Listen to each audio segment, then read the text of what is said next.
ইন্নামাল মুমিনুনা আল্লাযীনা ইযা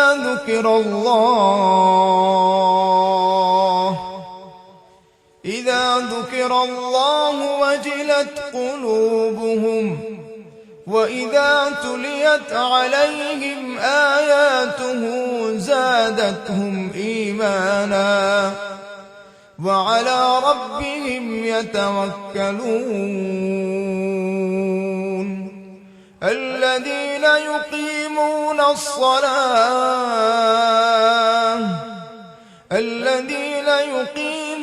الصَّلَاةَ وَمِمَّا رَزَقْنَاهُمْ يُنْفِقُونَ أُولَئِكَ هُمُ الْمُؤْمِنُونَ حَقًّا বড় একটি করুণা, বড় একটি রহমত করেছেন আমাদের জন্য, সেটা হচ্ছে পবিত্র কালামে পাক, কালামুল্লাহ। আল্লাহু আকবার বলেন। এই কালামুল্লাহ, আল্লাহ তাআলার কোরআন যে আমাদের জন্য রহমত, এই রহমতের ব্যাখ্যা কি? আল্লাহ তাআলা সূরা আলে ইমরানের ৮ নম্বর আয়াতে আমাদেরকে শিখিয়েছেন রহমত চাইতে। কি বলেছেন আল্লাহ পাক? আল্লাহ পাক বলেন, ربنا لا تزغ قلوبنا بعد إذ هديتنا وهب لنا من لدنك رحمة إنك أنت الوهاب الله أكبر। আল্লাহ তাআলা শিখাইছেন, এই বান্দা তোমরা আমার কাছে চাও, লা তুজিগ কুলুবানা, হে আমাদের রব, আমাদের দিলকে বক্র করে দিও না, বা'দা ইয হাদাইতানা, আমাদেরকে হেদায়েত দেওয়ার পরে, ইসলামের তাজ পরানোর পরে, ঈমানের দৌলত নিয়ামত দেওয়ার পরে আমাদেরকে ইসলাম থেকে সরিয়ে দিও না, আমরা যেন ইসলাম থেকে সরে না যাই। ওয়া হাব লানা মিন লাদুনকা রাহমাহ, এবং আমাদের উপরে আমাদের জন্য তুমি রহমতকে দান করো। এই রহমতের ব্যাখ্যা কি? আমরা বলি না যে আল্লাহ পাকের রহমতে এই কাজ করেছি, আল্লাহ পাকের রহমতে হজ করতে পেরেছি, আল্লাহ পাকের রহমতে রোজা রাখতে পেরেছি, বলি না আমরা? এবং এই মজলিসটিও আল্লাহ পাকের রহমতের বেষ্টনীতে আছে। সুবহানাল্লাহ পড়েন না? হাদিসের মধ্যে আসছে ওয়াগাশিয়াতহুমুর রাহমাহ, এই মজলিসে যারা আছে, মজলিসের ভিতরে যারা সমবেত আছে, এরা আল্লাহ পাকের রহমতের বেষ্টনীতে আছে, রহমতের ছায়া তলে। সুবহানাল্লাহ পড়েন। আল্লাহ তাআলা অন্য জায়গায় বলেন, লা তাকনাতু মির রাহমাতিল্লাহ, লা তাকনাতু মির রাহমাতিল্লাহ, ইন্নাল্লাহা ইয়াগফিরুয যুনুবা জামিআ, ইন্নাহু হুয়াল গফুরুর রহিম। আল্লাহু আকবার। আল্লাহ তাআলা বলছেন, তোমরা আমার রহমত থেকে নিরাশ হও না। এখন কথা হলো, রহমত কি জিনিস এটা বুঝতে হবে। কোরআন যে আমাদের জন্য রহমত,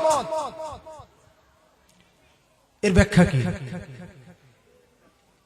আত-তাফসীরুল ওয়াসিতের মধ্যে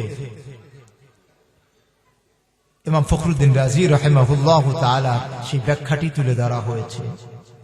উনি বলেছেন, মা মুলাখাসুহু, আল্লাহ তাআলা যে আমাদেরকে রহমত চাইতে বলছেন, ওয়া হাব লানা মিন লাদুনকা রাহমাহ, আমাদেরকে রহমত দান করো, এর ব্যাখ্যা কি? এর ব্যাখ্যা হলো, মনোযোগ দিয়ে শুনবেন। কেউ রহমত পেয়ে যাওয়া মানে কি? কোরআনের সাথে যার সম্পর্ক যত বেশি হবে, সে তত বেশি আল্লাহ পাকের রহমত দ্বারা ভূষিত হবে, আল্লাহ পাকের রহমতের ছায়ার মধ্যে চলে আসবে। সুবহানাল্লাহ পড়ে। এর ব্যাখ্যা হলো, রহমত প্রাপ্তি, রহমত অর্জনের ব্যাখ্যা হলো, ইমাম ফখরুদ্দিন রাজি রাহিমাহুল্লাহ তাআলা বলেন, আল্লাতী তাতানাওয়ালু হুসুল নূরিল ঈমান ওয়াত তাওহীদ ফিল কলব। কোরআন আমাদের জন্য রহমতের ব্যাখ্যা হলো, যারা কোরআনের সাথে সম্পর্ক গড়ে তুলবে, আল্লাহ তাআলা তার ঈমানকে মজবুত করে দিবেন, পাক্কা ঈমানদার বানিয়ে দিবেন। সুবহানাল্লাহ বলেন। রহমতের ব্যাখ্যা হলো, হুসুল নূরুল ঈমান ওয়াত তাওহীদ ফিল কলব। ঈমান, মজবুত ঈমান হাসিল হবে তাওহীদের উপরে, আল্লাহ তাআলার একাত্মবাদের উপরে পরিপূর্ণ বিশ্বাসী, শক্তিশালী বিশ্বাসী হবে, এমন শক্তিশালী ঈমানদার হবে পৃথিবীর সব শক্তি যদি তার বিরুদ্ধে দাঁড়িয়ে যায়, সেই ঈমান থেকে এক চুল পরিমাণ হটবে না। আল্লাহু আকবার। শুধু তাই না, রহমত অর্জন হওয়ার ব্যাখ্যা হলো وحصول السهولة وحصول الطاعة في الأعضاء والجوارح। কোরআন যারা ধরবে, কোরআনের সাথে যারা সম্পর্ক করবে, তারা আল্লাহ তাআলার রহমত প্রাপ্ত হবে। এর ব্যাখ্যা হলো কোরআনওয়ালা, কোরআনের উপর আমল করনেওয়ালা যারা, তাদের অঙ্গ প্রত্যঙ্গগুলি আল্লাহ তাআলার ইবাদতে ব্যবহার হবে, নাফরমানিতে ব্যবহার হবে না। আল্লাহু আকবার। وحصول الطاعة في الأعضاء والجوارح। যারা বলে হুজুর গুনাহ থেকে বাঁচতে চাই, গুনাহ ছাড়তে পারি না, কোরআনের সাথে সম্পর্ক করো, আল্লাহ পাক কুদরতি ভাবে তোমাকে সমস্ত নাফরমানি থেকে ইবাদত করবেন। আল্লাহু আকবার। وحصول الطاعة في الأعضاء والجوارح। কোরআনের সাথে সম্পর্কের বড়। নাম্বার 3, রহমত অর্জন হওয়া, এর ব্যাখ্যা হলো وحصول السهولة أسباب المعيشة والأمن والصحة والكفاية في الدنيا। আল্লাহু আকবার। কোরআনের সাথে যারা সম্পর্ক করবে তারা রহমত প্রাপ্ত হবে। এর ব্যাখ্যা হলো আল্লাহ তাআলা তাকে সুন্দর এক পবিত্র জীবন অর্জন করার জন্য, আনন্দ মুখর এক জীবন যাপন করার জন্য যত উপকরণ দরকার, আল্লাহ তাআলা সবকিছু ওই বান্দাকে দান করবেন। সুবহানাল্লাহি ওয়া বিহামদিহি। من عمل صالحا من ذكر أو أنثى وهو مؤمن فلنحيينه حياة طيبة। আল্লাহ তাআলা বলেন, ঈমানদার মুমিন হোক, নারী হোক, পুরুষ হোক, নারী হোক, যখন নেক আমল করবে, আল্লাহ তাআলা বলেন তাকে আমি অবশ্যই অবশ্যই পবিত্র একটা জীবন দান করব। সুবহানাল্লাহ। পবিত্র জীবন কাকে বলে? তাফসীর ইবনে কাসির খুলে দেখেন। তাফসীর ইবনে কাসিরের মধ্যে আসছে আল হায়াতুত তাইয়্যিবা আল্লাতী তাশমুলু ওয়ুজুহার রাহাতি কুল্লাহা। হায়াতে তাইয়্যিবা বলা হয় এমন এক পবিত্র জীবনকে, যে জীবনের মধ্যে সব ধরনের প্রশান্তি অর্জন হয়ে যায়, আল্লাহ পাক তাকে শান্তি দান করেন। সুবহানাল্লাহ পড়েন। এমন এক জীবন দান করবেন আল্লাহ তাআলা কোরআনের সাথে সম্পর্ক করলে। আল্লাহু আকবার। নাম্বার 4, কোরআনের সাথে সম্পর্ক করলে আল্লাহ তাআলার রহমত অর্জন হয়। এর ব্যাখ্যা হলো وحصول سهولة سكرات الموت عند حضوره। কোরআনের সাথে যারা সম্পর্ক করবে, কোরআনের হকগুলি আদায় করবে, আল্লাহ তাআলা তার মৃত্যু যন্ত্রণাকে সহজ করে দিবেন। সুবহানাল্লাহ বলেন। মৃত্যু যন্ত্রণা কত কঠিন। একটা মুরগি জবাই করলে বোঝা যায়, একটা গরু জবাই করলে বোঝা যায়, একটা ছাগল বকরি জবাই করলে বোঝা যায় কতটা যন্ত্রণা, কতটা অসহ্য, কতটা যন্ত্রণা সহ্য করতে হয় তাদের, ঠিক কিনা? ছটফট করে দেখলে বুঝতে পারে। আল্লাহ তাআলা কোরআনের বদৌলতে, কোরআনের সাথে সম্পর্ক করার কারণে আল্লাহ তাআলা এই বান্দার মৃত্যু যন্ত্রণাকে সহজ করে দিবেন। সুবহানাল্লাহ। রহমত। শুধু তাই না, কোরআনের সাথে সম্পর্ক করলে আল্লাহ তাআলার রহমত অর্জন হয়। এর ব্যাখ্যা হলো وحصول سهولة سؤال القبر।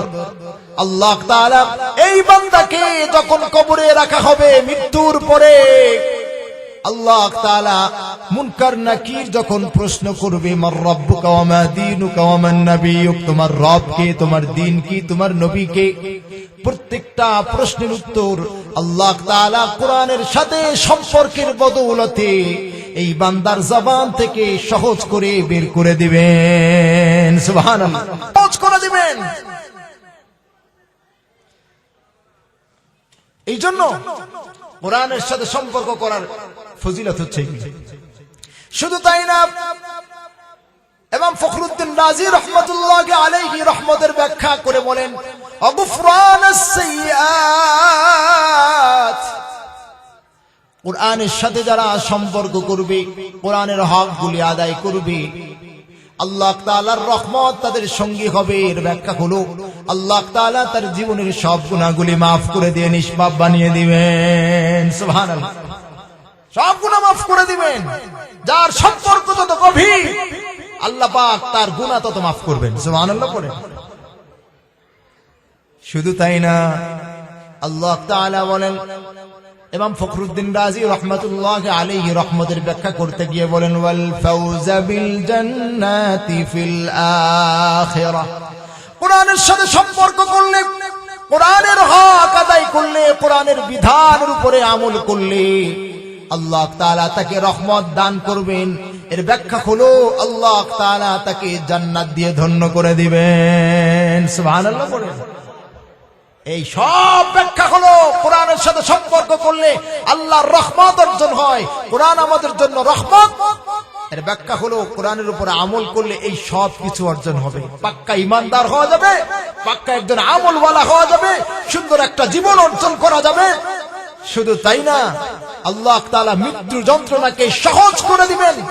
শুধু তাই না, আল্লাহ তাআলা কবরের প্রশ্নগুলি সহজ করে দিবেন। শুধু তাই না, আল্লাহ তাআলা জীবনের গুনাহগুলি মাফ করে দিবেন। শুধু তাই না, জান্নাত দিয়ে আল্লাহ পাক তাকে ধন্য করে দিবেন। সুবহানাল্লাহ পড়ে। আল্লাহ তাআলা আমাদেরকে সবথেকে বড় একটা অনুগ্রহ আমাদের উপরে করেছেন, কোরআনকে আমাদেরকে দান করেছেন এবং কোরআনকে সহজ করে দিয়েছেন শেখার জন্য, আমল করার জন্য। সুবহানাল্লাহ। কোরআনের সাথে যার যত বেশি সম্পর্ক, সে তত বেশি পাক্কা ঈমানদার। প্রথমে বলেছি, একদিন সাহাবা আজমাইনদেরকে নিয়ে রাসূলুল্লাহ সাল্লাল্লাহু তাআলা আলাইহি ওয়াসাল্লাম বসে আছেন। এই প্রশ্নগুলি, কয়েকটা প্রশ্ন করেছিলেন। প্রশ্নগুলি আমিও আপনাদেরকে করব, দেখি আপনারা উত্তর দিতে পারেন। তাফসীর ইবনে কাসীরের মধ্যে আসছে, কয়েক জায়গায় রওয়ায়াতটি বর্ণনা করা হয়েছে। রাসূলুল্লাহ সাল্লাল্লাহু তাআলা আলাইহি ওয়াসাল্লাম সাহাবা আজমাইনদেরকে নিয়ে বসে আছেন। প্রশ্ন করলেন, আমার সাহাবীরা শোনো, আইয়ুল মুমিনিনা আজাবু ইলাইকুম ঈমানা, আমার সাহাবীরা বলো তো দেখি, আশ্চর্য ঈমানদার কারা? যাদের ঈমানদার হওয়া বড় আশ্চর্যের বিষয়। আপনাদের যদি প্রশ্ন করি, আপনারা কি বলবেন? আশ্চর্য ঈমানদার কারা? হুজুর আপনি কোন, আজকে দাওয়াত দেওয়া হয়েছে আপনাকে, কি বলেন? সাহাবাদেরকে যখন প্রশ্ন করলেন, আইয়ুল মুমিনিনা আজাবু ইলাইকুম ঈমানা, বলো তো দেখি তোমাদের নিকটে আশ্চর্য ঈমানদার কারা? আশ্চর্য ঈমানদার।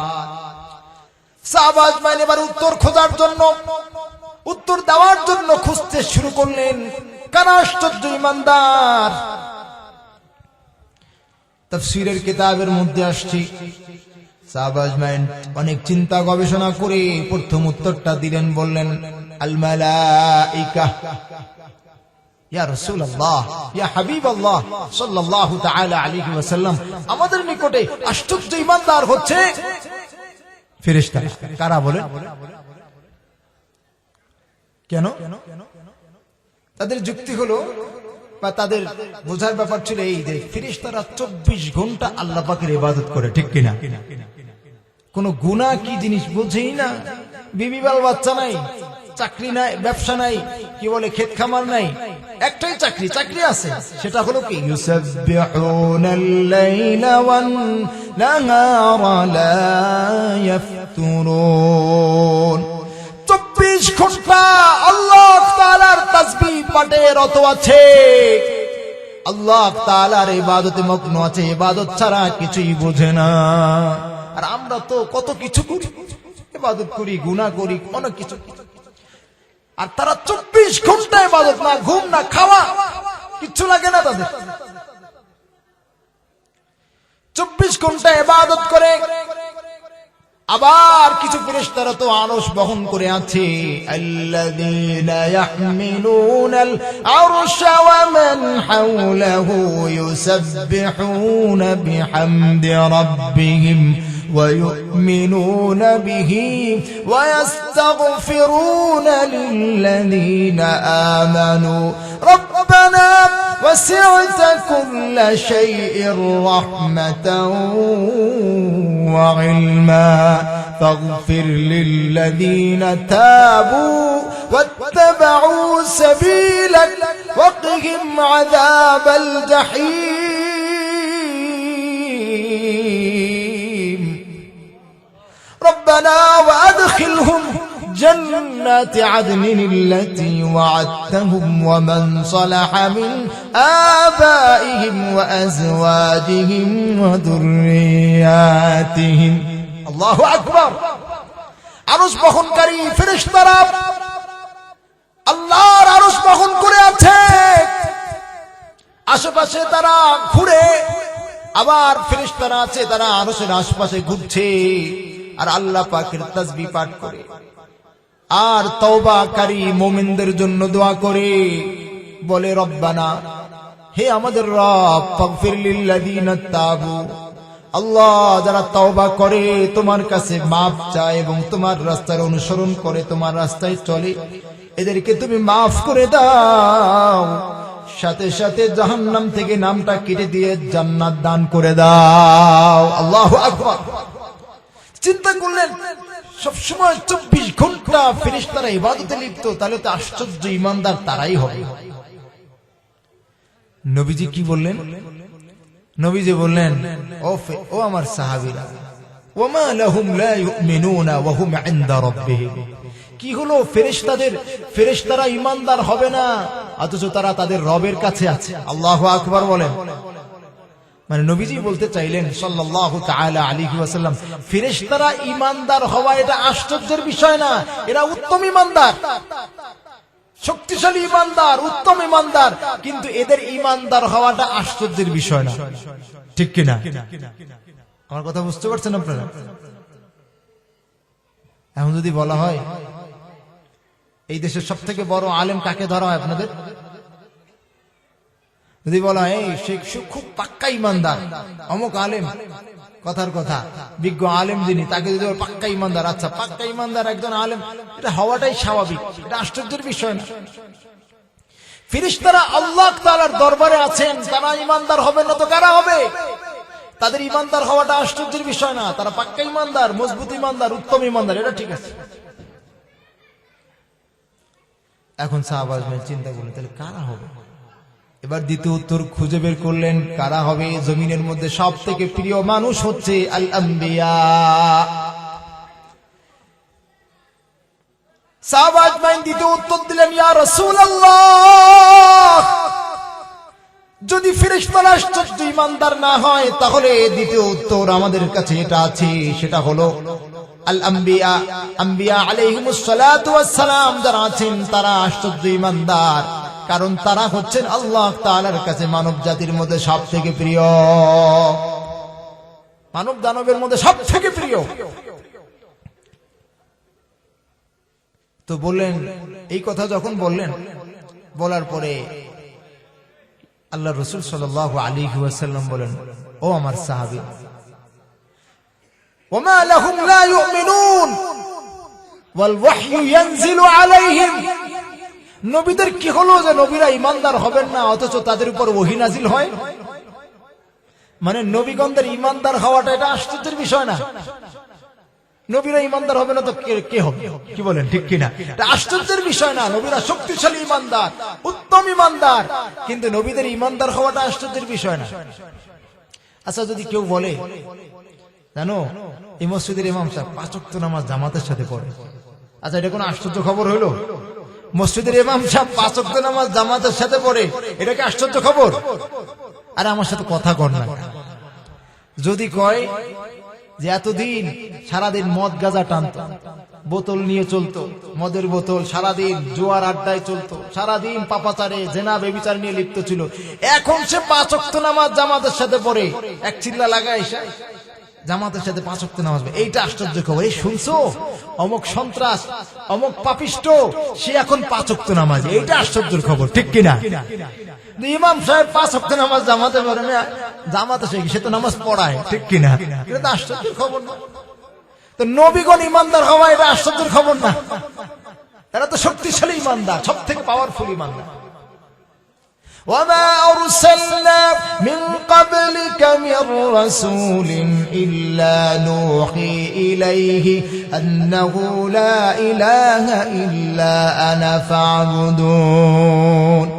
আল্লাহ তাআলা বলেন, প্রত্যেক নবী রাসূলকে আল্লাহ তাআলা এই মর্মে ওহী পাঠিয়েছেন যে তোমরা লা ইলাহা ইল্লাল্লাহর দাওয়াত দিবা, লা ইলাহা ইল্লাল্লাহ এর দাওয়াত দিবা, এই ওহী পাঠাইছে।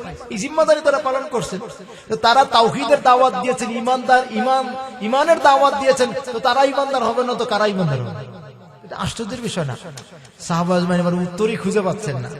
চিন্তা করলেন, তাহলে কি আমরা হব আশ্চর্য ইমানদার? এবার তৃতীয় উত্তর দিলেন, নাহনু ইয়া রাসূলুল্লাহ ইয়া হাবিবাল্লাহ সাল্লাল্লাহু তাআলা আলাইহি ওয়াসাল্লাম। তাহলে কি আমরা আশ্চর্য ইমানদার? রাসূলুল্লাহ সাল্লাল্লাহু তাআলা আলাইহি ওয়াসাল্লাম তৃতীয় উত্তরটাও পছন্দ করলেন না। বললেন, ওয়া মা লাকুম লা তুমিনুনা ওয়া আনা বাইনা আযহুরিকুম। আমার সাহাবীরা, কি হলো তোমাদের? তোমরা ইমানদার হবে না অথচ আমি রাসূল তোমাদের মাঝে আছি। আল্লাহু আকবার। মানে তোমাদের ইমানদার হওয়াটাও আশ্চর্যের বিষয় না। তোমরা আমাকে দেখছো, আমাকে দেখে ঈমান আনছো, কোরআন নাজিল হওয়াকে দেখছো, এটা দেখে দেখে ঈমান আনছো। তোমাদের ঈমানদার হওয়া আশ্চর্যের বিষয় না, তোমরা পাক্কা ঈমানদার। আস-সাবিকুনাল আউয়ালুনা মিনাল মুহাজিরিন ওয়াল আনসারি ওয়াল্লাযীনা ইত্তাবাউহুম বিইহসান রাদিয়াল্লাহু আনহুম ওয়া রাদু আনহু। আরে আনসার মুহাজির সাহাবীদের উপরে আল্লাহ পাক সন্তুষ্ট হওয়ার ঘোষণা কোরআনে করেছেন, সুবহানাল্লাহ বলেন। তারা মজবুত পাক্কা ঈমানদার, কিন্তু তাদের ঈমানদার হওয়াটা আশ্চর্যের বিষয় নয়। এবার সাহাবা আজমাইন আর কোন উত্তর খুঁজে পাচ্ছেন না। 3টা উত্তর দিয়েছেন, 3টাই না। এখন চুপ করে বসে আছেন, তার কি করবেন? আর কিছু নাই, চুপ করে বসে আছেন। এবার সরওয়ারে কায়নাত মুহাম্মদুর রাসূলুল্লাহ সাল্লাল্লাহু তাআলা আলাইহি ওয়াসাল্লাম এবার জবান খুলে উত্তর দিচ্ছেন। খেয়াল করে শুনেন, আশ্চর্য ঈমানদার কারা? তাফসীর ইবনে কাসিরের মধ্যে আসছে, রাসূলুল্লাহ সাল্লাল্লাহু তাআলা আলাইহি ওয়াসাল্লাম এবার তার মোবারক জবানে উত্তর দিচ্ছেন, আশ্চর্য ঈমানদার কারা? বলেন, আমার সাহাবীরা শোনো, আশ্চর্য ঈমানদার কারা তাদের পরিচয় আমি দিচ্ছি। ওয়ালাকিন আজাবুল মুমিনিনা ঈমানান কওমুন ইয়াজিউনা বা'দাকুম ইয়াজিদুনা সুহুফান ওয়া ইউমিনুনা বিমা ফিহা। আল্লাহু আকবার। আমার সাহাবীরা শোনো, ফেরেশতারা ঈমানদার হওয়া আশ্চর্যের বিষয় নয়, নবীগণ ঈমানদার হওয়া আশ্চর্যের বিষয় নয়, তোমাদের ঈমানদার হওয়াটাও আশ্চর্যের বিষয় নয়। আশ্চর্য ঈমানদার হচ্ছে তারা যারা তোমাদের পরে আসবে, আমি রাসূলকে দেখবে না, আমি রাসূলকে দেখবে না, তোমাদের পরে আসবে, তাদের কাছে কোরআন সুন্নাহর পাণ্ডুলিপি আসবে, থাকবে, ওইটা দেখে দেখে তারা ঈমানদার হবে। আল্লাহু আকবার। বর্তমান জামানায় যারা কোরআনের উপরে চলবে, কোরআনের সাথে সম্পর্ক করবে, কোরআন দেখে দেখে কোরআন মেনে মেনে চলবে, ঈমানদার হবে, এরা হচ্ছে আশ্চর্য ঈমানদার। সুবহানাল্লাহ বলেন না? সব থেকে বড় আশ্চর্য ঈমানদার হচ্ছে এখন যারা কোরআন অনুযায়ী আমল করবে, নিজের ঈমানকে মজবুত করবে, কোরআন পড়ে পড়ে আমল করবে, কোরআনের হকগুলি আদায় করবে, এরা হচ্ছে আশ্চর্য ঈমানদার। কারণ আমরা রাসূলকে দেখি নাই, এতিম নবীর এতিম উম্মত, নবীকে দেখি নাই, কোরআন নাজিল হওয়াকে দেখি নাই, সাহাবাজদেরকে দেখি নাই, তাবেঈনদেরকে দেখি নাই, তাবেঈনদেরকে দেখি নাই। এই মুহূর্তে কোরআন দেখে দেখে কোরআনের উপরে আমল করা, কোরআনের হক আদায় করা, কোরআনের পথে চলা, এটা সবথেকে আশ্চর্যের বিষয়, ঠিক কিনা? যারা এই আখিরি জামানায় এখন যারা কোরআনের হক আদায় করবে, কোরআনের পথে চলতে পারবে, এরা হচ্ছে পাক্কা ঈমানদার। আল্লাহ তাআলা কি বলেন দেখেন, তবে সবাই পারে না, সবাই পাক্কা ঈমানদার না। যারা কোরআনের সাথে সম্পর্ক রাখে, যার সম্পর্ক যত বেশি তার ঈমানের পাওয়ার তত বেশি। সুবহানাল্লাহ পড়েন না? কোরআন কি বলে দেখেন, আল্লাহ তাআলা বলেন, ইন্নামাল মুমিনুনাল্লাযীনা ইযা যুকিরাল্লাহু ওয়াজিলাত কুলুবুহুম ওয়া ইযা তুলিয়াত আলাইহিম আয়াতুহু যাদাতহুম ঈমানাও ওয়া আলা রাব্বিহিম ইয়াতাওয়াক্কালুন। আল্লাহ তাআলা বলেন, খাঁটি ঈমানদার হচ্ছে তারা আল্লাযীনা ইযা যুকিরাল্লাহু ওয়াজিলাত কুলুবুহুম, যখন নাকি আল্লাহ তাআলার স্মরণ তাদের সামনে করা হয়, আল্লাহ তাআলার জিকির তাদের সামনে করা হয়, আল্লাহ তাআলার ভয়ে তাদের দিলটা কেঁপে ওঠে। সুবহানাল্লাহ বলেন। অন্য আয়াতের মধ্যে আসছে, মুমিনের দিলটা আল্লাহ তাআলার স্মরণে প্রশান্তি লাভ করে। আল্লাযীনা আমানু ওয়া তাতমাইন্নু কুলুবুহুম বিযিকরিল্লাহ, আলা বিযিকরিল্লাহি তাতমাইন্নুল কুলুব। আল্লাহ তাআলা অন্য আয়াতের মধ্যে বলেছেন, মুমিনের দিলটা আমার স্মরণের দ্বারা প্রশান্তি লাভ করে। তাফসীরের কিতাবের মধ্যে আসছে, এখানে বললেন আল্লাহ তাআলার স্মরণ করলে ভয়ে দিলটা কেঁপে ওঠে, আবার এখানে বললেন আল্লাহ তাআলার স্মরণ করলে দিলটা ঠান্ডা হয়ে যায়, শান্তি লাভ করে। ব্যাখ্যা কি? ব্যাখ্যা হলো, যখন নাকি আল্লাহ তাআলার আযাবের আলোচনা তাদের সামনে করা হয়, জাহান্নামের আলোচনা তাদের সামনে করা হয়, শাস্তির আলোচনা করা হয়, তখন ভয়ে দিলটা কেঁপে ওঠে। আর যখন আল্লাহ পাকের রহমতের আলোচনা করা হয়, জান্নাতের আলোচনা করা হয়, জান্নাতের নিয়ামত রাজির আলোচনা করা হয়, তাদের দিলটা প্রশান্তি লাভ করে। সুবহানাল্লাহ পড়েন।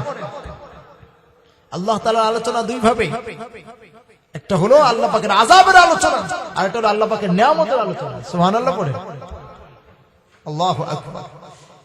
এরপরে আল্লাহ পাক বলতেছেন, ওয়া ইযা তুলিয়াত আলাইহিম আয়াতুহু যাদাতহুম ঈমানাও ওয়া আলা রাব্বিহিম ইয়াতাওয়াক্কালুন।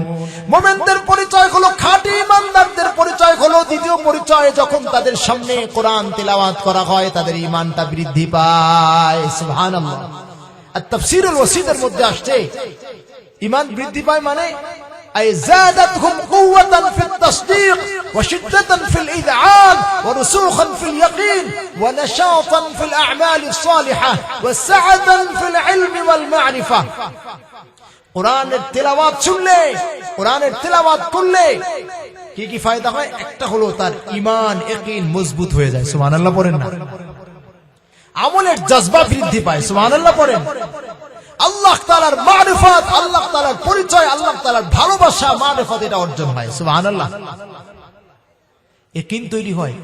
কোরআন তিলাওয়াত যত শুনবেন, যত করবেন, তত ইয়াকিন তৈরি হবে। আজকে আমরা আমল করি কিন্তু ইয়াকিনের সাথে করি, এইজন্য কাজ হয় না। আমার মুসল্লিরা আমার কাছে অনেক সময় আমলের জন্য আসে, তো হুজুর আমার একটা চাকরির দরকার, অনেক দিন ধরে চাকরি হয় না, এই একটু চাকরির ব্যবস্থা আল্লাহ পাক যেন করে দেন, কিছু আমল দেন। আমি তখন খুলনাতে মাঝে এইটা বলি এই জন্য আপনাদের, যাতে করে আপনাদেরও জজবা তৈরি হয়। এক ভাই যুবক আমার কাছে দৌড়ে আসছেন, এসে বলছেন, হুজুর আমি আগামীকালকে আর্মিতে দাঁড়াবো বা আজকে দাঁড়াবো, এরকম একটা কথা বলছেন। আমি আর্মির চাকরির জন্য দাঁড়াবো, তো আমার জন্য একটু দোয়া করবেন যেন আমার চাকরিটা হয়ে যায়। তো আমি দেখলাম যুবকটা আমাকে দেখে দৌড়ায় আসছে। তা আমি সাথে সাথে এই যুবককে কিছু আমল দিলাম। আমি আসলে যে কোনো যুবক আসুক আমি আমল দেই, তদবির না দিয়া যেটা আল্লাহ পাক যেই তদবির শিখাইছেন ওই তদবির দেই। আল্লাহ তাআলা কি বলছেন, ইয়া আইয়ুহাল্লাযীনা আমানুস্তাঈনু বিস-সাবরি ওয়াস-সালাহ, হে মুমিনগণ তোমরা আমার কাছে নামাজ এবং ধৈর্যের মাধ্যমে সাহায্য চাও, এই তদবির দেই। আমি তাকে কিছু আমল দিলাম, বললাম তুমি এইভাবে সালাতুল হাজত পড়বা, একটা দোয়া, ছোট্ট একটা দোয়া শিখাই দিলাম, এই আমলটা করবা। তো আল্লাহ পাকের বান্দা চলে গেল। পরের দিন আমাকে খুঁজতেছে, পরের দিন জোহরের নামাজ আসরের নামাজের সময় আমার সাথে দেখা, আসরের নামাজের সময়, হুজুর আলহামদুলিল্লাহ আমার চাকরি হয়ে গেছে, সুবহানাল্লাহ পড়েন। আমি বললাম আচ্ছা ঠিক আছে, এবার ঘটনা শোনাও, কিভাবে হইলো। আমি শুকরিয়া আদায় করলাম আর ঘটনা শোনার জন্য বললাম বসো। হুজুর আপনি যে আমল দিয়েছেন, আপনি যে আমলের কথা বলেছেন এই আমলগুলি করেছি, এবারে লাইনে দাঁড়াইছি। হাজার মানুষ তো লাইনে দাঁড়ায় আর্মির চাকরির জন্য, সরকারি চাকরি, স্বর্ণের হরিণ, ঠিক কিনা। হুজুর প্রথমে একটা বাছাই হলো, হাজারের মধ্যে একটা বাছাই, প্রথম ৭৯ জনকে বাছাই করলো। আলহামদুলিল্লাহ হুজুর ৭৯ জনের মধ্যে আমার নামটা আসলো, আমি খুব শুকরিয়া আদায় করলাম। হুজুরের পরে আবার বাছাই শুরু হলো, এবার কলিজায় পানি শুকানো শুরু হলো। ৭৯ জন, হাজারের মধ্যে ৭৯, এখন আবার বাছাই, এখন কলিজার পানি শুকানো শুরু হয়েছে, হায় এবার কি আমার নামটা থাকবে। হুজুর বাছাই শুরু হয়েছে, এদিকে তো সে আমল করতেছে, আমল করতেছে, দোয়া করতেছে। ৭৯ জনের মধ্যে বাছাই হয়েছে ১২ জন রাখছে। কয়জন? ১২ জন। হুজুর ১২ জনের নাম যখন ঘোষণা করে খালি দোয়া আর দোয়া, পরে দেখি আলহামদুলিল্লাহ ওই ১২ জনের মধ্যে আমার নামটা আছে, সুবহানাল্লাহ বলেন। হুজুর কিছুক্ষণ পরে শুনি আবার ঘোষণা হয়েছে না ১২ জন না ৪ জন নেওয়া হবে। কয়জন? এখনকার হুজুর যা ছিল, এখন এতক্ষণ যা ছিল নিয়ত করছিলাম, মনে করছে যে আজ শেষ, ১২ জন পর্যন্ত আসছি, ৪ জন নিবে, এবার আর নাম আর থাকবে না। আমি তখন খুব দোয়া করতেছিলাম, আল্লাহ তুমি সবকিছুই পারো, আর আমল তো করে গেছে, ওর দোয়া তো করতেছে, আমল তো করতেছে। পরে হুজুর ৪ জনের নাম ঘোষণা হয়েছে, দেখি আলহামদুলিল্লাহ সেখানেও আমার নামটা আছে, সুবহানাল্লাহ বলেন। হুজুর কিছুক্ষণ পরে মারাত্মক আতঙ্কগ্রস্ত হয়ে গেলাম। কি কয় না ৪ জনের সিদ্ধান্ত বাদ, মাত্র ২ জন নেওয়া হবে। কয়জন? এই হাজারের মধ্যে ২ জন। এখন হুজুর কলিজার পানি পুরো শুকায় গেছে, এখন খালি দোয়া আর দোয়া, এবার কি আর নামটা থাকবে। তো কয় আশাও ছিল, যেহেতু আমল করতেছে, আশাও ছিল, ভয়ও ছিল। হুজুর আলহামদুলিল্লাহ পরে ২ জনের নাম রেজাল্ট যখন দেওয়া হলো, ২ জনের মধ্যে প্রথম নামটাই আল্লাহ পাকের খাস রহমতে আমার নামটা ছিল। আলহামদুলিল্লাহ হাজারের মধ্যে প্রথম স্থান দান করেছেন নামাজের মাধ্যমে, আমলের মাধ্যমে। আমি তাকে তখন বুঝালাম, যুবক আর কখনো নামাজ কামাই দিবা, নামাজের গুরুত্ব বুঝছো তুমি? হুজুর আর কখনো নামাজ কামাই দিবা। দেখলে এখন কালেকশন কিছু কথা বলতে হবে, আলোচনা আর কি করবো, আরো কিছু আমলের কথা বলা দরকার।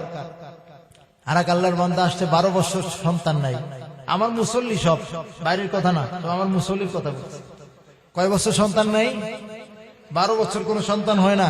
সন্তান না হইলে বাবার দরবারে যাইতে হবে, মাজারে যে সন্তান চাবেন, ইমানও যাবে, সন্তানও পাবেন না, সন্তানও পাবেন না, ইমানও যাবে। মাজারে যে যদি সন্তান চান, আমাদের পিতা হযরত ইব্রাহিম আলাইহিস সালাম বৃদ্ধ বয়সে সন্তান চেয়েছিলেন কার কাছে? রব্বি হাবলি মিনাস সালিহিন। আমরা তার সন্তান, আমরাও সেই রবের কাছেই যাব, ঠিক কিনা? আমার মুসল্লি এসে হুজুর ডাক্তাররা বলছে আমার বাহ্যিকভাবে সন্তান হওয়ার আর কোনো সম্ভাবনা নাই, যদি আল্লাহ পাক কুদরতিভাবে দেন সেটা ভিন্ন কথা। আমি বললাম আমি কিছু তাকে আমল দিলাম, সালাতুল হাজতের আমল। আমি আসলেই সালাতুল, কেউ কে ১০০ রাকাত, ২০০ রাকাত, ৩০০, ৪০০, ৫০০ রাকাত নামাজের আমল দিই। আপনার ব্যথা, আপনি নামাজ পড়েন, আপনি দোয়া, আমি দোয়া করব আপনার জন্য ইনশাআল্লাহ তাআলা। কিন্তু ব্যথা আপনার ঘা, আপনি যেভাবে দিলে ব্যথা নিয়ে দোয়া করবেন, ওই ব্যথা হয়তো আমার মধ্যে আসবে না, ঠিক কিনা? তা আমি একটা দোয়া শিখাই দিলাম, আমাদের পিতা যে দোয়া পড়েছেন ওই দোয়া শিখাই দিছি, আর সালাতুল হাজতের আমল। এই করতেছে, সে একজন সামান্য কাটিং মাস্টার, কামরাঙ্গীরচর ইয়াতে ফ্যাক্টরিতে চাকরি করে, একটা কারখানায়। তো সারাদিন ওই কাপড় কাটে, কাটিং করে, আর ওই দোয়াটা পড়ে। বাসায় গিয়ে বিবিকে বলছে, খতিব সাহেব একটা আমল শিখাই দিছে, আল্লাহ পাক আমাদেরকে এবার সন্তান দিবেন। সুবহানাল্লাহ বলেন না? ইয়াকিন দেখছেন? হাদিসে কুদসির মধ্যে আসছে, আনা ইনদা যান্নি আবদি বি, বান্দা আমার উপরে যেমন সুধারণা রাখে আমি বান্দার সাথে তেমন মুআমালা করি। বান্দা আমার উপরে যেমন ইয়াকিন রাখে আমি বান্দার ব্যাপারে সেরকমই ফয়সালা করি। এবার ইয়াকিনের সাথে দোয়া পড়ে, নামাজ পড়ে দোয়া করছে। বেশি দিন পরে নয়, মাত্র 13 বছর 3 দিন পর, 12 বছর কোনো সন্তান হয় নাই, 1 বছর 3 দিন পরে আমার কাছে বাচ্চাটা নিয়ে আসছি। একটা ফুটফুটে কন্যা সন্তান আল্লাহ তাআলা তাকে দান করেছেন। সুবহানাল্লাহ বলেন। আমার মুসল্লির কথা, আমি দূরের কথা বলতেছি। সে আল্লাহ এখনো আছেন না নাই? সে যদি কাটিং মাস্টার হয়ে, সে যদি আল্লাহ পাকের কাছ থেকে, ডাক্তাররা বলছে বার্জিকা আর সন্তান হওয়ার সম্ভাবনা নাই, মালিকের কাছে কি কোনো অভাব আছে নাকি? মালিক তো রাত্রিবেলায় ডাকেন, আমার কাছে চা, তোর কোন জিনিসের অভাব? আলা মিন মুস্তাগফিরিন ফাগফির লাহ, আলা মিন মুস্তাগফিরিন ফাগফির লাহ। এই গুনাহ করছিস, আমার রহমত থেকে নিরাশ হবি না। লা তাকনাতু মির রাহমাতিল্লাহ, আমার রহমত থেকে নিরাশ হইস না। আমার কাছে মাফ চা, আমি তোর গুনাহগুলি মাফ করে দিব। সুবহানাল্লাহ। আলা মুস্তারজিকিন ফারযুকহু, এই রিজিকের অভাবে ভুগতেছিস, তোর ব্যবসা নাই, চাকরি নাই, আমার কাছে চা, সব কিছুর খাজানা আমার কাছে। ওয়া ইন মিন শাইইন ইল্লা ইনদানা খাযাইনুহু, সব কিছুর খাজানা কার কাছে? রিজিকের মালিক কে? আল্লাহ তাআলা বলেন, ইন্নাল্লাহা হুয়ার রাজ্জাক যুল কুওয়াতিল মাতিন, আমি আল্লাহ তাআলাই রিজিক দাতা, নিশ্চয়ই আল্লাহ তাআলাই রিজিক দাতা। আমার কাছে চা, আমি তোকে রিজিকের ফয়সালা করব। সুবহানাল্লাহ। প্রতি রাতে না কেন, শেষ রাতে। আলা মুবতালান ফাউআফিয়াহু, কি আছিস অসুস্থ, ডাক্তার তোকে ফেরত দিয়েছে, চিকিৎসা হবে না, ক্যান্সারের রোগী, ডাক্তার বলছে কোন আনসার নাই, আমার কাছে চা, আমি তোকে সুস্থতা নসিব করে দেব। সুবহানাল্লাহ। ওয়া ইযা মারিদতু ফাহুয়া ইয়াশফিন, সুস্থতা দান করার মালিক একমাত্র কে? আল্লাহ তাআলা। সুতরাং সুস্থতা চাবো তার কাছে। সুস্থ হইলে, অসুস্থ হইলে আগে মালিকের কাছে, মালিকের কাছে দাঁড়ায় যাইতে হবে। কোন মামলা দিয়েছে আমার নামে, মিথ্যা মামলা, আগে মালিকের কাছে সাহায্য চাবো। কোথাও যাবো, কোন পেরেশানি, আগে মালিকের কাছে সাহায্য, এরপরে সুন্নাত হিসেবে তদবির করব, চেষ্টা করব, সেটা পরে। এই জন্য সবসময় মালিকের কাছে সাহায্য চাইবো তো ইনশাআল্লাহু তাআলা। এই জন্য কোরআনের সাথে সম্পর্ক হইলে ইয়াকিন বেড়ে যাবে। ইয়াকিনের সাথে দোয়া, নামাজ পড়বেন, দোয়া করবেন, কাজ হয়ে যাবে। এখন আর কি আলোচনা করব, লম্বা করতে গেলে অনেক লম্বা হয়ে যাবে। এতটুকু বলি, আলোচনা শেষের দিকে যেতে হবে। কোরআনের সাথে যার বেশি সম্পর্ক, আল্লাহ পাকের সাথে তার তত বেশি সম্পর্ক। সুবহানাল্লাহ বলে। এই যে এখানে যারা আছে, এই মাদ্রাসা কোরআনের শিক্ষার্থী, আল্লাহ পাকের ভিআইপি পার্সন বান্দায়রা, আমি প্রায় বলি, রাসূলুল্লাহ সাল্লাল্লাহু তাআলা আলাইহি ওয়াসাল্লাম একদিন বলছেন, এই শোনো সাহাবীরা, আল্লাহ পাকের জমিনে আল্লাহ পাকের পরিবারের মর্যাদা রাখে এমন কিছু ব্যক্তি বসবাস করে। সুবহানাল্লাহ পড়েন। আল্লাহ পাকের কোন পরিবার আছে নাকি? লাম ইয়ালিদ ওয়া লাম ইউলাদ, কুল হুয়াল্লাহু আহাদ, কুল হুয়াল্লাহু আহাদ, আল্লাহুস সামাদ, লাম ইয়ালিদ ওয়া লাম ইউলাদ ওয়া লাম ইয়াকুল লাহু কুফুয়ান আহাদ। আল্লাহ তাআলার কোন পরিবার নাই, কিন্তু জমিনের মধ্যে এমন কিছু মানুষ আছে যারা আল্লাহ তাআলার পরিবারের মর্যাদা রাখে। আরে চেয়ারম্যানের পরিবারের মর্যাদা আমাদের কাছে কম না বেশি? এমপি সাহেবের পরিবারের মর্যাদা আমাদের কাছে কম না বেশি? মন্ত্রী সাহেবের পরিবারের মর্যাদা আমাদের কাছে কম না বেশি? প্রধানমন্ত্রীর পরিবারের মর্যাদা আমাদের কাছে কম না বেশি? প্রধানমন্ত্রী যেই হোক, এটা আবার আমি কোন দলের কথা কইতেছি না, বুঝে না, কোন দল মাত্রের কথা বলতেছি না। তাহলে এবার রব্বে কারীম যিনি খালিকুস সামাওয়াতি ওয়াল আরদ, আল্লাহু খালিকু কুল্লি শাই, সব কিছুর স্রষ্টা যে আল্লাহ তাআলা, যিনি রব, আমাদের রব, আলহামদুলিল্লাহ রাব্বিল আলামিন, জগতের রব যিনি রব্বুল মাশরিকাইনি ওয়া রব্বুল মাগরিবাইন, যেই রব আমাদেরকে পালেন, যেই রব, যেই আল্লাহ আমাদের রাজ্জাক, ইন্নাল্লাহা হুয়ার রাজ্জাক, যেই আল্লাহ তাআলাই আমাদের একমাত্র রিজিক দাতা, যেই আল্লাহ তাআলা আসমান আর জমিনের সব কিছু পরিচালনা করেন। ইউদাব্বিরুল আমরা মিনাস সামাই ইলাল আরদ, আসমান আর জমিনের সব কিছু যার হুকুমে চলে, কুন ফায়াকুনের মাধ্যমে সব কিছু পরিচালনা করেন। ইন্নামা আমরুহু ইযা আরাদা শাইআন আন ইয়াকুলা লাহু কুন ফায়াকুন। সেই কুন ফায়াকুনের মালিক কয়দিন আগে যিনি একটা আদেশ করেছিলেন, একটা কম্পন দিয়েছেন, আল্লাহু আকবার, একটা কম্পন, সামান্য একটা কম্পন দিয়েছেন, সব মানুষ ঘর থেকে বের হয়ে নিরাপদ আশ্রয় খোঁজার জন্য বের হয়ে গেছে বিল্ডিং থেকে, ঠিক কিনা? কিন্তু আফসোস, ভূমিকম্পকে ভয় পাইলাম, ভূমিকম্পকে ভয় পায়া বিল্ডিং থেকে নাইমা নিরাপদ আশ্রয় যাওয়ার চেষ্টা করলাম। হায়, যদি ভূমিকম্পের মালিককে ভয় করতাম তাহলে এই ভূমিকম্পই আসতো না, ঠিক কিনা? ভূমিকম্প তো আসে আমাদের গুনাহের কারণে। ওয়ামা আসাবাকুম মিন মুসিবাতিন ফাবিমা কাসাবাত আইদিকুম ওয়া ইয়াফু আন কাসীর, সব আমাদের গুনাহের কারণে আসে। ظهر الفساد في البر والبحر بما كسبت أيدي الناس ليذيقهم بعض الذي عملوا لعلهم يرجعون। জলস্থলে যত বিপর্যয় আসে সব আমাদের গুনাহের কারণে। আল্লাহ তাআলা চান, এই যে একটা কম্পন দিয়েছেন, একটা ঝাঁকুনি দিয়েছেন, উদ্দেশ্য হচ্ছে কি আমাদেরকে খতম করে দেওয়া, আমাদেরকে ধ্বংস করা উদ্দেশ্য নয়। আল্লাহ তাআলা বলেন, আল্লাহ তাআলার কোরআন বলে এই ঝাঁকুনি দেওয়া হয়েছে লাআল্লাহুম ইয়ারজিউন, যাতে করে আমরা শয়তানের পথ ছেড়ে দিয়ে, গুনাহের পথ ছেড়ে দিয়ে আমরা আল্লাহ তাআলার পথে চলে আসি। ফাফিরু ইলাল্লাহ, আল্লাহু আকবার, আমরা যেন আল্লাহ তাআলার পথে চলে আসি।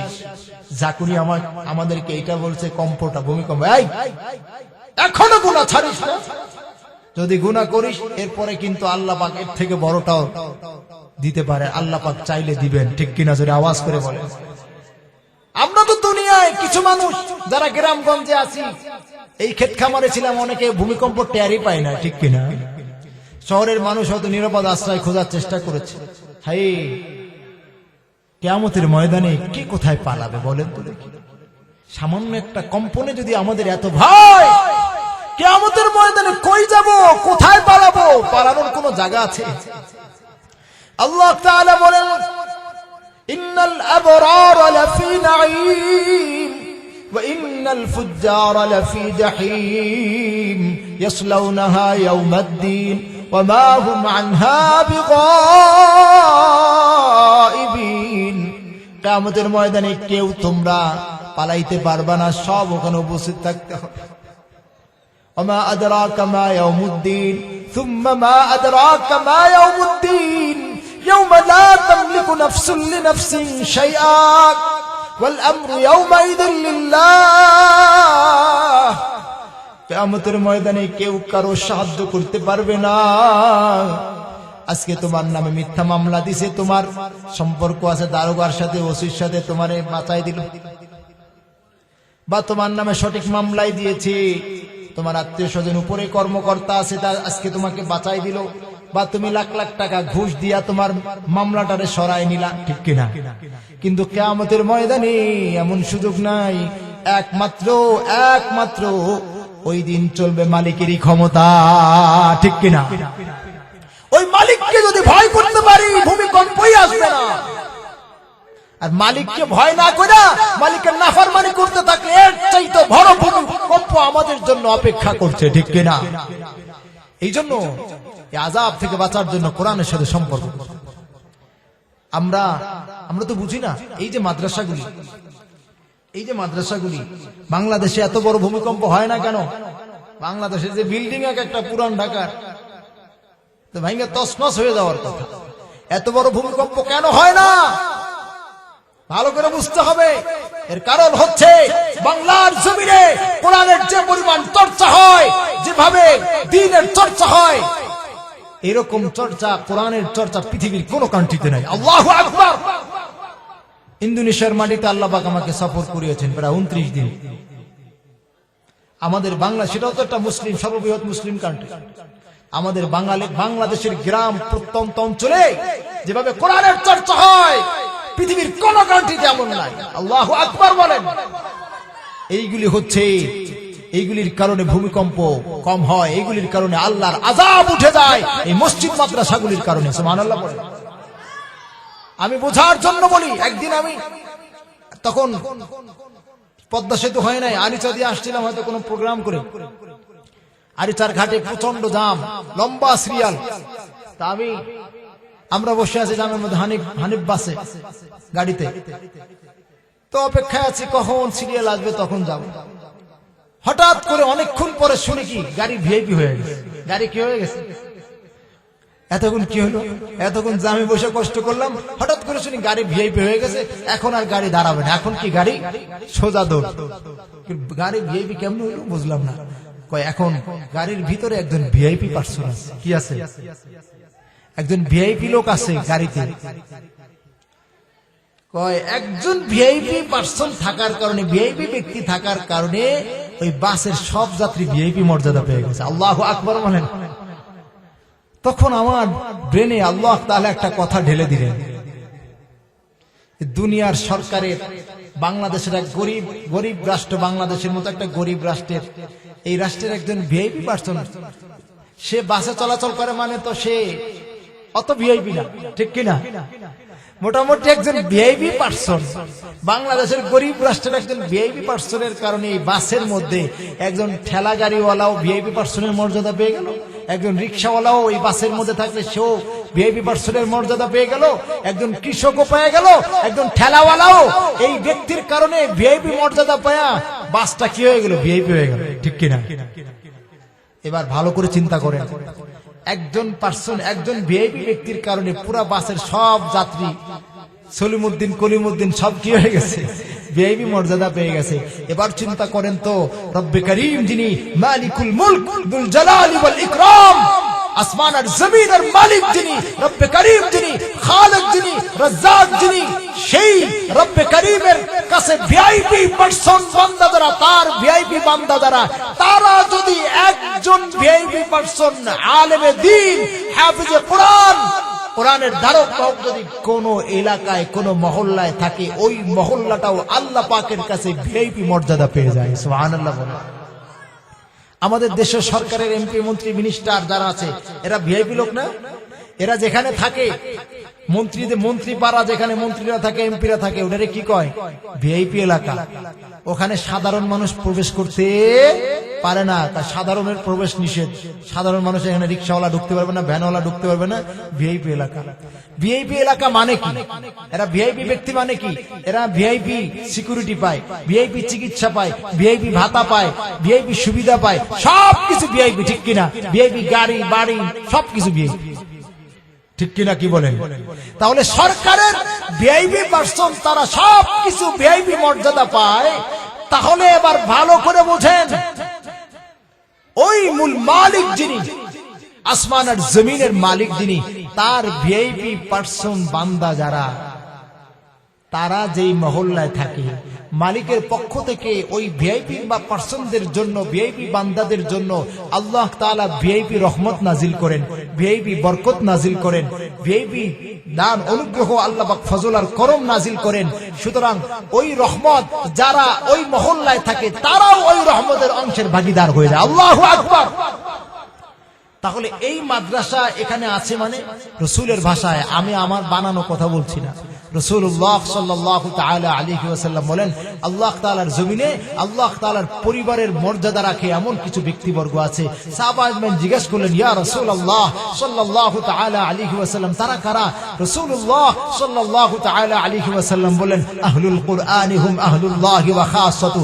এই শোনো, আল্লাহ পাকের ভিআইপি বান্দারা, তাদের পরিচয় হলো আহলে কোরআন, কোরআনের শিক্ষার্থী, কোরআনের ধারক বাহক, যারা কোরআন শিখে, কোরআন শিখায়, কোরআনের উপর আমল করে, কোরআনের হক আদায় করে। সুবহানাল্লাহ বলেন। সুতরাং এই মাদ্রাসায় যদি 100 স্টুডেন্ট থাকে কোরআনের শিক্ষার্থী, তাহলে 100টা ভিআইপি পার্সন আছে এখানে। সুবহানাল্লাহ বলেন। সুতরাং এদের কারণে পুরা মহল্লার উপরে আল্লাহ পাকের ভিআইপি রহমত নাজিল হয়। এরা এখান থেকে রহমত নিয়ে ঘরে ঘরে রহমত পৌঁছায় যায়। সুবহানাল্লাহ বলেন। তাহলে যাদের কারণে আমরা ভালো আছি, আরে যার ওসিলায় সিন্নি খাইলা মোল্লা চিনলা না, ঠিক কিনা? এদের ওসিলায় আল্লাহ পাক আমাদেরকে ভালো রাখছেন। এদেরকে আমরা যদি সাহায্য সহযোগিতা না করি, এদেরকে সহযোগিতা না করি, তা আল্লাহ পাক নারাজ হবেন না খুশি হবেন? আমি একটা ঘটনা বলে শেষের দিকে যাব, আলোচনায় আমার শেষের দিকে। এক মহল্লা, আমি নাম বলবো না, আপনাদের এখান থেকে খুব কাছে, এখান থেকে খুব কাছে, নাম বলবো না। এক এলাকাওয়ালারা, তারা একবার তাদের বিরুদ্ধে মাদ্রাসার পক্ষ থেকে একটা ফতোয়া দেওয়া হয়েছে। কি দেওয়া হয়েছে? তাদের বিরুদ্ধে দেওয়া উদ্দেশ্য না, ফতোয়া দিয়েছে সঠিক ফতোয়া, কিন্তু লেগে গেছে তাদের বিরুদ্ধে। তারা যেভাবে করছে, যে কাম করছে, এখন যে হত্যার আসামি তার ব্যাপারে খালাসের ফতোয়া দেওয়া যাবে? হত্যার আসামি তো হত্যার ফতোয়াই দিতে হবে, ঠিক কিনা? যাই হোক, কথার কথা, মানে বোঝানোর জন্য বললাম। তো সঠিক ফতোয়া মাদ্রাসা থেকে দেওয়া হয়েছে। এখন মহল্লাবাসীর নেতাদের ঘাড়ে বসে, অমুকের ঘাড়ে বসে, তমুকের ঘাড়ে বসে, এখন বলতেছে, আচ্ছা আমরা মাদ্রাসায় চাউল দেই, গম দেই, সুপারি দেই, টাকা দেই, পয়সা দেই, আমাদের বিরুদ্ধে ফতোয়া? ঠিক আছে, দেখবো কেমনে চলে মাদ্রাসা। টাকাও দেব না, ধানও দেব না, চাউল দেব না, গম দেব না, সুপারি দেব না, কিচ্ছু দেব না, মাদ্রাসা কেমনে চলে দেখে স্যার। নাউযুবিল্লাহি মিন যালিক। বলেন, মাদ্রাসা কে আপনারা চালান না কে চালান? আল্লাহ পাক আপনাদের দান যদি গ্রহণ করেন, আপনারা খুশি হবেন যে আল্লাহ পাক আমার দানটা মাদ্রাসার জন্য কবুল করছেন। সুবহানাল্লাহ বলেন। তো যখন নাকি ওই এলাকার মানুষ এইভাবে বেঁকে গেছে যে ওই মাদ্রাসা দিব না, কেমনে চলে দেখবো, আমার নিজের মুয়াজ্জিন সাহেবের জবান থেকে শোনা, আমার কানে শোনা কথা, তার মহল্লা, তার এলাকার ঘটনা আমাকে শুনিয়েছে, সেটা আপনাদেরকে শোনাচ্ছি। এখান থেকে খুব কাছে, বেশি দূরে না। উনি বলছে, হুজুর ওইবার এত পরিমাণ ধান হয়েছিল, অনেক সুন্দর ফসল হয়েছিল, এই তো মাদ্রাসার বরকতে, কোরআনের বরকতে একটা বরকত আছে। কিন্তু এই মানুষগুলি যখন এই ধরনের আচরণ মাদ্রাসার সাথে করা শুরু করছে, যে তাদের সঠিক ফতোয়া দেওয়া হয়েছে, এখন তারা মাদ্রাসার বিরুদ্ধে অবস্থান নিয়েছে। হুজুরদেরকে দেখে নিবে, এই করবে, তা করবে, মাদ্রাসা টাকা দিবে না, পয়সা দিবে না, দান দিবে না, কিছু দিবে না। হুজুর হঠাৎ করে ধান যখন ওঠার সময় নিকটবর্তী হয়ে গেছে, এমন বন্যা হয়েছে, এমন বৃষ্টি হয়েছে, সব ধান এত চোখ জুড়ানো এসে ফসল সব নিমিশে ধ্বংস হয়ে গেছে, সব শেষ হয়ে গেছে, কেউ উঠাইতে পারে না। যখন এই ঘটনা আমার মুয়াজ্জিন সাহেব আমাকে শুনেছে, তার এলাকার ঘটনা, আমি সেটা বলছি, বানানো কথা না। যখন এটা দেখছি, কি রে, কি পরিমাণ ধান হইলো, উঠানোর আগ মুহূর্তে এইরকম বন্যা বৃষ্টি হয়ে সব শেষ হয়ে গেল, কি কারণে হলো? সব এমন চোখ বড় বড় হয়ে গেছে, কি হইলো আমাদের, কি কারণে হলো? এবার সব বসছে, ঘটনা কি? সব বৈশা এবার সবার মাথায় এই যে আমরা মনে হয় মাদ্রাসার বিরুদ্ধে অবস্থান নিচ্ছি, যে মাদ্রাসায় কিছু দিব না, টাকা দেব না, পয়সা দেব না, সুপারি দেব না, ধান দেব না, আমরা যে এই আকামটা করছি, এই আকামের কারণে মনে হয় কি হয়েছে, এই আযাবটা আসছে। নিজেরা বুঝতে পারছি, সাথে সাথে তওবা করছে। মাদ্রাসায় হুজুর আমরা ভুল বুঝতে পারছি, হুজুর বুঝতে পারি নাই। আমরা আপনারা তো সঠিক ফতোয়া দিয়েছেন, কিন্তু আমরা তো গুনাহগার, বুঝতে পারি নাই, আমরা বুঝে ভুল করছি, আপনাদের সাথে অন্যায় করছি, আমরা মাপ চাই, আর আমরা জীবনে কামার করবো না, আমাদেরকে মাফ করে দেন। বাস্তব ঘটনা শুনাইলাম, খালি এলাকাটার নাম কইলাম না। সুতরাং এই ঘটনার শিক্ষা হলো, আমরা যত বেশি মাদ্রাসার সহযোগিতা করব, আল্লাহ পাক আমাদের তত বরকত বাড়ায় দিবেন। সুবহানাল্লাহ পড়েন না? বাস্তব কথা, যত দিবেন তত বাড়বে, দিবেন না বাড়বে না। এই জন্য এই মাদ্রাসায় একটু বেশি বেশি দানের হারটা বাড়িয়ে দেওয়ার নিয়ত আছে তো ইনশাআল্লাহ। আল্লাহ তাআলা বলেন, ওয়ামা আনফাকতুম মিন শাইইন ফাহুয়া ইউখলিফুহু ওয়া হুয়া খায়রুর রাযিকিন ওয়া হুয়া খায়রুর রাযিকিন। এই তোমরা যা দান করবা, এটা আমি তোমাদেরকে দিব, এর থেকে আরো বেশি বাড়াই দিব। সুবহানাল্লাহ বলেন। দান করে কেউ গরিব হয়ে গেছে, ভিক্ষুক হয়ে গেছে, ফকিন্নি হয়ে গেছে, এমন কোন নজির পাবেন না আপনি।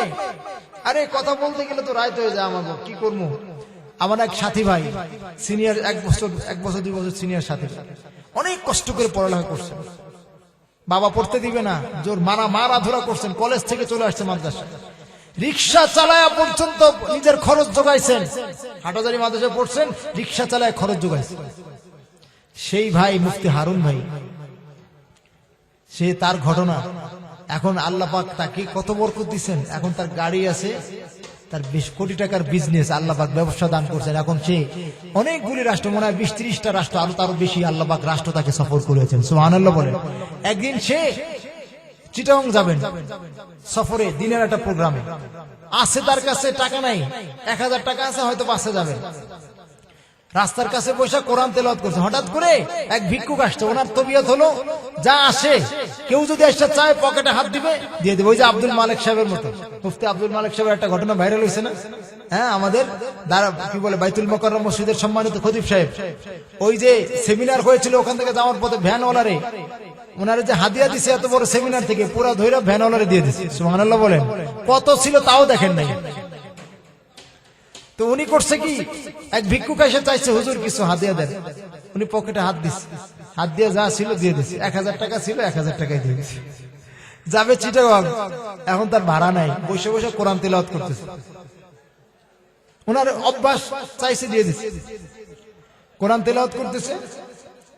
দেখেন কিছুক্ষণ পরে ফোন আসছে আরেকজন, এক সাথী ওনার, আবার ওনাও চিটাগং যাবে, কিন্তু সে এখনো যেতে পারে না। সে ফোন দিচ্ছে, হুজুর আপনি কি চিটাগং রওনা দিয়েছেন না? এখনো দেন নাই। কোন এখনো দেই নাই। হুজুর আমি তো ফ্লাইটে যাব, আপনি কি যাবেন নাকি আমার সাথে? কয় যাওয়া যেতে পারে, সমস্যা নাই। হুজুর তাহলে আমি টিকিট কেটে ফেললাম। উনি যাইতে চাইছিল বাসে, হাদিয়া দিয়ে দিল। এখন আল্লাহ পাক উড়াই নিয়ে গেলেন। কি করলেন? উড়াই নিয়ে গেলেন। আপনি দিবেন, আপনার আমি কতটুকু দিব? আল্লাহ পাক দিবেন এর থেকে অনেক বেশি। আল্লাহু আকবার। اللهم بارك على محمد وعلى آل محمد كما باركت على إبراهيم وعلى آل إبراهيم إنك حميد مجيد اللهم صل وسلم وبارك على محمد وعلى آله وأصحابه أجمعين أستغفر الله وأتوب إليه أستغفر الله وأتوب إليه أستغفر الله وأتوب إليه الحمد لله رب العالمين الصلاة والسلام على سيد الأنبياء والمرسلين وعلى آله وأصحابه أجمعين ربنا ظلمنا أنفسنا وإن لم تغفر لنا وترحمنا لنكونن من الخاسرين ربنا لا تزغ قلوبنا بعد إذ هديتنا وهب لنا من لدنك رحمة إنك أنت الوهاب ربنا اغفر لي ولوالدي وللمؤمنين يوم يقوم الحساب واعف عنا واغفر لنا وارحمنا أنت مولانا فانصرنا على القوم الكافرين ربنا فاغفر لنا ذنوبنا وكفر عنا سيئاتنا وتوفنا مع الأبرار ربنا وآتنا ما وعدتنا على رسلك ولا تخزنا يوم القيامة إنك لا تخلف الميعاد ربنا اصرف عنا عذاب جهنم إن عذابها كان غراما إنها ساءت مستقرا ومقاما আল্লাহ মওলাই করিম তোমার কিছু গুনাহগার বান্দা আল্লাহ এই গভীর রজনী পর্যন্ত কোরআন ও হাদিস থেকে কিছু আলোচনা করলাম শুনলাম মালিক জীবনের সব গুনাহ থেকে তওবা করার উদ্দেশ্যে তোমার শাহী দরবারে ভিখারির মতো দুহাত তুলেছি গো মালিক আল্লাহ জীবনে যত গুনাহ করে ফেলেছি বুঝে না বুঝে ইচ্ছায় অনিচ্ছায় রাতের আধারে দিনের আলোতে আল্লাহ জাহিরি বাতিনি কবিরা সগীরা যত গুনাহ হয়ে গেছে গো মালিক সব গুনাহ থেকে তোমার দরবারে তওবা করলাম দয়া করে মালিক তোমার রহমের দিকে তাকায়া আমাদের জীবনের সব গুনাহগুলি মাফ করে দাও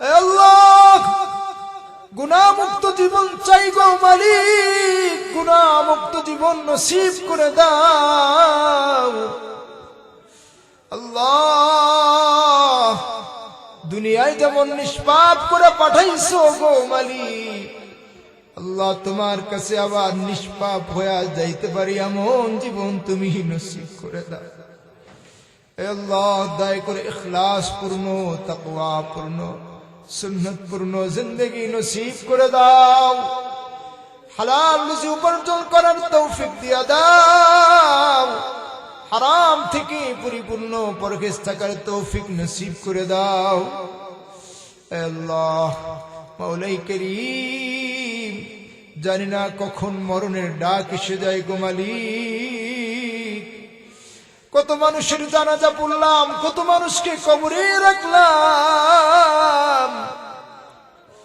আল্লাহ জানি না কখন মরণের ডাক এসে যায় মসজিদের খাটিয়াটা ঘরের দরজায় হাজির হয়ে যায় আল্লাহ জানি না কোন জায়গায় কাফনের কাপড়টা রেডি হয়ে আছে মালিক জানি না কোন জায়গায় কবরের মাটিটা তৈরি হয়ে আছে ও মালিক কেউ তো থাকতে পারবো না কবরে যাওয়ার পূর্বে মালিক কবরের সামানা গোছানোর তৌফিক নসিব করে দাও আল্লাহ মওলাই করিম তোমার খাঁটি গোলাম বানায়া কবরের ডাক দিও গো মালিক তোমার খাঁটি ওলি বানায়া কবরের ডাক দিও গো মালিক তোমার কোরআনের খাঁটি মুবাল্লিগ তোমার দ্বীনের খাঁটি দাঈ বানায়া কবরের ডাক দিও গো মালিক আল্লাহ মরণ তো হবে কেউ সাথে যাবে না তুমি ছাড়া কাউকে পাবো না তোমার পরিপূর্ণ মোহব্বত দিয়া আমাদের দিলটাকে পরিপূর্ণ করে দাও তোমার মারিফত দ্বারা আমাদের দিলটাকে মুনাওয়ার করে দাও হে আল্লাহ মওলাই করিম যতদিন হায়াত দিয়েছো গো আল্লাহ এই দুই চোখ দিয়া তো তোমাকে দেখা দুনিয়ার মধ্যে সম্ভব নয় তোমার ঘরটা তো দেখার সুযোগ আছে গো মালিক আল্লাহ যতদিন হায়াত দিয়েছো বারবার তোমার ঘরটা দেখার সুযোগ করে দিও আল্লাহ তোমার ওই ঘরটা বারবার তওয়াফ করার সুযোগ করে দিও গো মালিক। তোমার পরিপূর্ণ মোহব্বত আর ভালোবাসা নিয়ে তোমার ঘর বারবার জিয়ারত নসিব করে দাও আল্লাহ। তোমার এতিম নবীর এতিম উম্মত আল্লাহ, আমরা তোমার নবীকে দেখি নাই, সাহাবীদেরকেও দেখি নাই গো মালিক, তাবিঈনদেরকেও দেখি নাই, তাবিঈনদেরকেও দেখি নাই গো মালিক। আল্লাহ তুমি রহম করা তোমার মাওলাই করিম কোরআনের উপরে আমাদেরকে পরিচালনা করছো, কোরআনের পথে চলার তৌফিক দিয়েছো। হে আল্লাহ তোমার বরকত করম আর মেহেরবানি ছাড়া আর কিছুই না। হে আল্লাহ মাওলাই করিম দয়া করে তোমার কাছে ফরিয়াদ, ওই নবীর দরজায়, নবীর দরবারে রওজায়ে আতহারে তার পরিপূর্ণ মহব্বত আর ভালোবাসা নিয়ে বারবার সালাম পেশ করার তৌফিক দিয়া দাও। আয় আল্লাহ মাওলাই করিম তোমার কাছে ফরিয়াদ, ফিলিস্তিনের মাজলুম মুসলমান সহ পৃথিবীর সমস্ত মাজলুম মুসলমানদের উপরে গায়বী মদদ নাজিল ফরমাও। আয় আল্লাহ জালিম ইহুদিদের জুলুমের হাতকে চিরতরে ধ্বংস করে দাও। আল্লাহ তোমার কাছে বিশেষ করে ফরিয়াদ, এই মাদ্রাসাকে তুমি কবুল করে নাও। আল্লাহ মাদ্রাসার সকল ছাত্রদেরকে তুমি কবুল করে নাও। আল্লাহ মুহতামিম সাহেব আল্লাহ সহ, নায়েব মুহতামিম সাহেব সহ সকল আসাতিদায়ে কেরামদেরকে তুমি কবুল করে নাও। আল্লাহ যারা মাদ্রাসার কমিটিতে আছেন, আল্লাহ মসজিদ কমিটিতে আছেন, সকলকে তুমি কবুল করে নাও। মাদ্রাসার হিতাকাঙ্ক্ষী যারা, মাদ্রাসার সহযোগিতাকারী যারা আল্লাহ মাদ্রাসাকে ভালোবাসে, মাদ্রাসায় দান করে, আজকে বিশেষ করে যারা দান করেছেন, পূর্বে যারা দান করেছেন, আল্লাহ কিয়ামতের ময়দানে আল্লাহ এই ছাত্রদের সাথে, তোমার প্রিয় বান্দাদের সাথে তাদেরকে জান্নাত, একই জান্নাতে থাকার ব্যবস্থা করে দিও। আল্লাহ যারা দান করেছেন আজকে এবং ইতিপূর্বে, সকলের দানগুলিকে কবুল করে নাও, সকলের মনের নেক আশাগুলি তুমি পুরা করে দাও। আল্লাহ মাদ্রাসার যত জরুরত আছে সমস্ত জরুরতগুলি গায়বী খাজানা থেকে পূর্ণ করে দাও। আল্লাহ মাওলাই করিম যে আলোচনাগুলি করা হয়েছে, আল্লাহ যত ভুল ত্রুটি হয়েছে সমস্ত ভুল ত্রুটি ক্ষমা করে দিয়ে তুমি আমাদের আলোচনাগুলি কবুল করে নাও। যে কথাগুলির উপরে আমল করার দরকার আমল করার তৌফিক দিয়া দাও, যে কাজগুলি বর্জন করার দরকার বর্জন করার তৌফিক নসিব করে দাও। আল্লাহ এই মাহফিলকে তুমি কবুল করে নাও, কিয়ামতের ময়দানে নাজাতের জরিয়া হিসেবে কবুল করে নাও। আল্লাহ তোমার কোরআনের কথাগুলি, দ্বীনের আওয়াজ, তাওহীদের আওয়াজ বিশ্বময় ইখলাসের সাথে বিশ্বের আনাচে কানাচে গিয়া পৌঁছাইতে পারি, বলতে পারি তৌফিক নসিব করে দাও। হে আল্লাহ আমাদের সন্তানাদিগুলিকে কবুল করে নাও। এই মাদ্রাসার সকল ছাত্রদেরকে হাক্কানি, রব্বানি, হাফেজ, আলিম, মুফতি, মুফাসসির, মুহাদ্দিস বা আমল তোমার খাঁটি ওলি, তোমার দ্বীনের খাঁটি দায়ী হিসেবে কবুল করে নাও। এলাকার সকল যুবকদেরকে হাক্কানি, রব্বানি আল্লাহ তোমার খাঁটি গোলাম হিসেবে কবুল করে নাও। মা বোনদেরকে হযরত আয়েশা, হযরত খাদিজা, হযরত ফাতেমা রাদিয়াল্লাহু তাআলা আনহুন্নার মতো সিফাত গুণাবলী নসিব করে দাও। বৃদ্ধ বাবাদেরকে হযরত আবু বকর, হযরত ওমর রাদিয়াল্লাহু তাআলা আনহুমার গুণাবলী নসিব করে দাও। যুবকদেরকে হযরত খালিদ বিন ওয়ালিদ রাদিয়াল্লাহু তাআলা আনহুর গুণাবলী নসিব করে দাও। হে আল্লাহ বাচ্চাদেরকে হযরত হাসান, হুসাইন রাদিয়াল্লাহু তাআলা আনহুর সিফাতে ভূষিত করে দাও। আল্লাহ মাওলাই করিম আমাদের অনেকের জন্ম দুঃখিনী মা বাবা, দাদা দাদি, নানা নানি, ছেলে সন্তান, আত্মীয় স্বজন, পাড়া প্রতিবেশী ইন্তেকাল করে অন্ধকার কবরে শায়িত, দয়া করে এই সকল মারহুম মারহুমাদের জীবনের গুনাহগুলি মাফ করে দাও। তাদের কবরগুলিকে জান্নাতের বাগিচা বানায় দাও, জান্নাতুল ফিরদাউসের উচ্চ মাকাম দান করে দাও। আমাদের সন্তান আল্লাহ, অনেকের সন্তানাদি পরিবারের লোকজন অসুস্থ, দয়া করে শিফায়ে কামিলায়ে আজিলায়ে দায়মা নসিব করে দাও। শিফায়ে কামিলায়ে আজিলায়ে দায়মা নসিব করে দাও। শিফায়ে কামিলায়ে আজিলায়ে দায়মা নসিব করে দাও। رب ارحمهما كما ربياني صغيرا رب ارحمهما كما ربياني صغيرا رب ارحمهما كما ربياني صغيرا آمين آمين آمين يا رب العالمين بحرمة السيد المرسلين صلى الله تعالى عليه وسلم وصلى الله تعالى على سيدنا محمد وعلى آله وأصحابه أجمعين والحمد لله رب العالمين.